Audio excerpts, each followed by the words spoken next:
Good day to you. And today we're continuing in Genesis. We're reading Genesis chapter 31 and Genesis chapter 32. And we are reading about Jacob, who is the son of Isaac, and Isaac was the son of Abraham. So we're deep into the book of Genesis here. It's 50 chapters long, and today we're at chapter 31. Verse 1, Jacob heard that Laban's sons were saying, Jacob has taken everything our father owned and has gained all this wealth from what belonged to our father. And Jacob noticed that Laban's attitude toward him was not what it had been. Then the Lord said to Jacob, Go back to the land of your fathers and to your relatives, and I will be with you. So Jacob sent word to Rachel and Leah to come out to the fields where his flocks were. He said to them, I see that your father's attitude toward me is not what it was before. But the God of my father has been with me. You know that I've worked for your father with all my strength. Yet your father has cheated me by changing my wages 10 times. However, God has not allowed him to harm me. If he said the speckled ones will be your wages, then all the flocks gave birth to speckled young.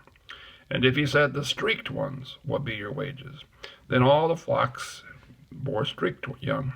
So God has taken away your father's livestock and has given them to me.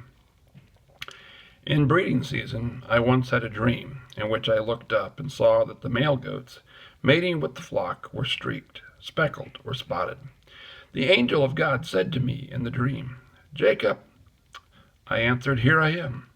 And he said, Look up and see that all the male goats mating with the flock are streaked, speckled, or spotted. For I have seen all that Laban has been doing to you. I am the God of Bethel, where you anointed a pillar and where you made a vow to me. Now leave this land at once and go back to your native land. Then Rachel and Leah replied, Do we still have any share in the inheritance of our father's estates? Does he not regard us as foreigners? Not only has he sold us, but he has used up what was paid for us. Surely all the wealth that God took away from our father belongs to us and our children. So do whatever God has told you. Then Jacob put his children and his wives on camels, and he drove all his livestock ahead of him, along with all the goods he had accumulated in Padan Aram, to go to his father Isaac in the land of Canaan. When Laban had gone to shear his sheep, Rachel stole her father's household gods. Moreover, Jacob deceived Laban and the Aramean by not telling him he was running away. So he fled with all he had, crossed the Euphrates River, and headed for the hill country of Gilead. On the third day, Laban was told that Jacob had fled. Taking his relatives with him, he pursued Jacob for 7 days and caught up with him in the hill country of Gilead. Then God came to Laban the Aramean in a dream at night and said to him, Be careful not to say anything to Jacob, either good or bad. Jacob had pitched his tent in the hill country of Gilead when Laban overtook him, and Laban and his relatives camped there too. Then Laban said to Jacob, What have you done? You've deceived me, and you carried off my daughters like captives in war. Why did you run off secretly and deceive me? Why didn't you tell me so I could send you away with joy and singing to the music of timbrels and harps? You didn't even let me kiss my grandchildren and my daughters goodbye. You have done a foolish thing. I have the power to harm you, but last night the God of your father said to me, Be careful not to say anything to Jacob, either good or bad. Now you have gone off because you longed to return to your father's household. But why did you steal my gods? Jacob answered Laban, I was afraid, because I thought you would take your daughters away from me by force. But if you find anyone who has your gods, that person shall not live. In the presence of our relatives, see for yourself whether there is anything of yours here with me, and if so, take it.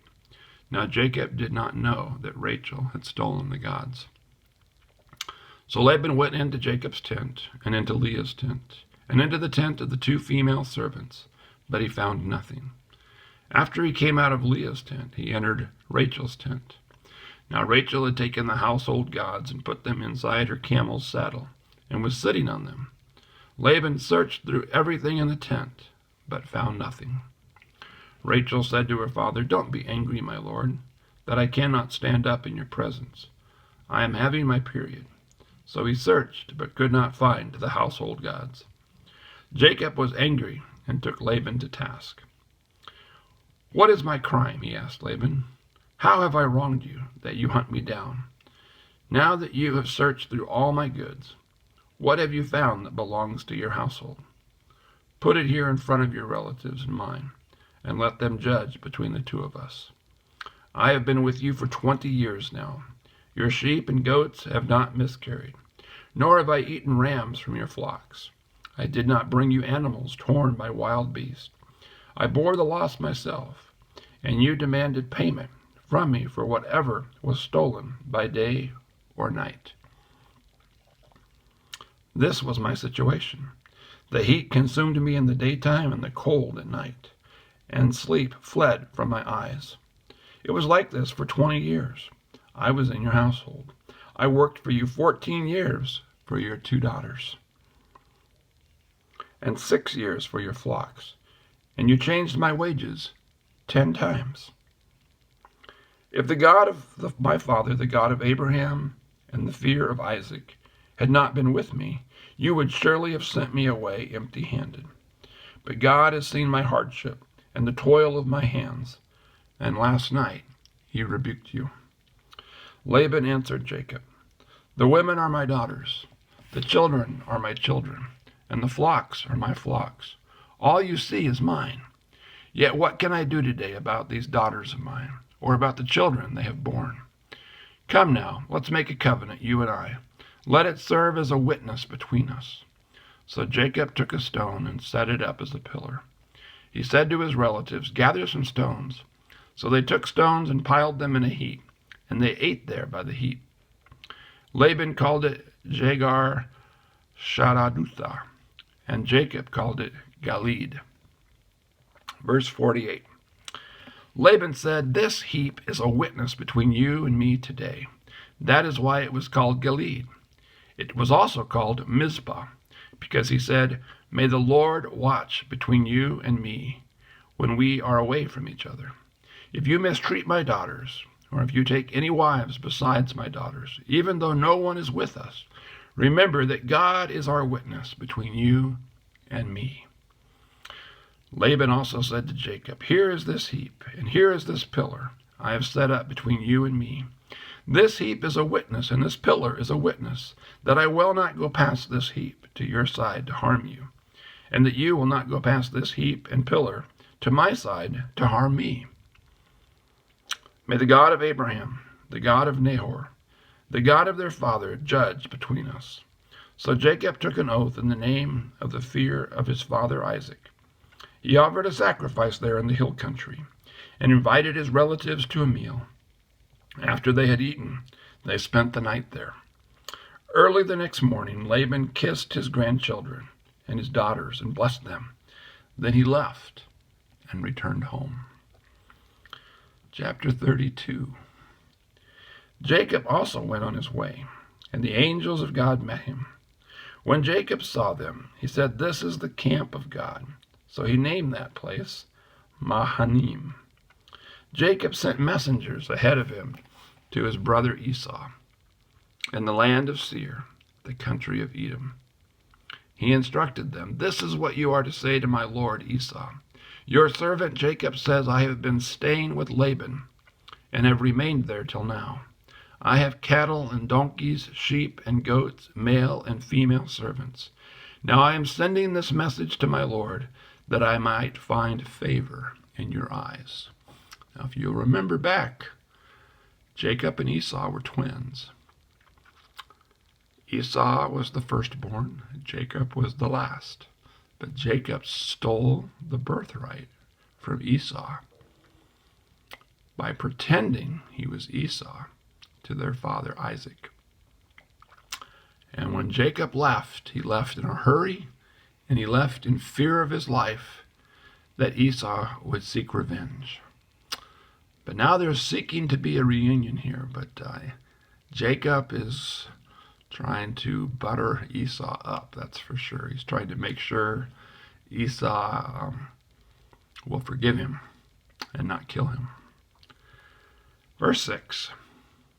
When the messengers returned to Jacob, they said, "We went to your brother Esau, and now he is coming to meet you, with 400 men with him." In great fear and distress, Jacob divided the people who were with him into 2 groups, and the flocks and herds and camels as well. He thought, if Esau comes and attacks one group, the group that is left may escape. Then Jacob prayed, "O God of my father Abraham, God of my father Isaac, Lord, you who said to me, 'Go back to your country and your relatives, and I will make you prosper.' I am unworthy of all the kindness and the faithfulness that you have shown your servant. I had only my staff when I crossed this Jordan, but now I have become 2 camps. Save me, I pray, from the hand of my brother Esau, for I am afraid he will come and attack me, and also the mothers with their children. But you have said, I will surely make you prosper, and will make your descendants like the sand of the sea, which cannot be counted." He spent the night there, and from what he had with him, he selected a gift for his brother Esau: 200 female goats, 20 male goats, 200 ewes, and 20 rams, 30 female camels with their young, 40 cows, and 10 bulls, and 20 female donkeys, and 10 male donkeys. Verse 16, he put them in care of his servants, each herd by itself, and said to his servant, "Go ahead of me, and keep some space between the herds." He instructed the one in the lead, "When my brother Esau meets you and asks, 'Who do you belong to, and where are you going, and who owns all these animals in the front of you?' then you are to say, 'They belong to your servant Jacob. They are a gift sent to my lord Esau, and he is coming behind us.'" He also instructed the second, the third, and all the others who followed the herds. "You are to say the same thing to Esau when you meet him. And be sure to say, 'Your servant Jacob is coming behind us.' For he thought, I will pacify him with these gifts I am sending on ahead. Later, when I see him, perhaps he will receive me."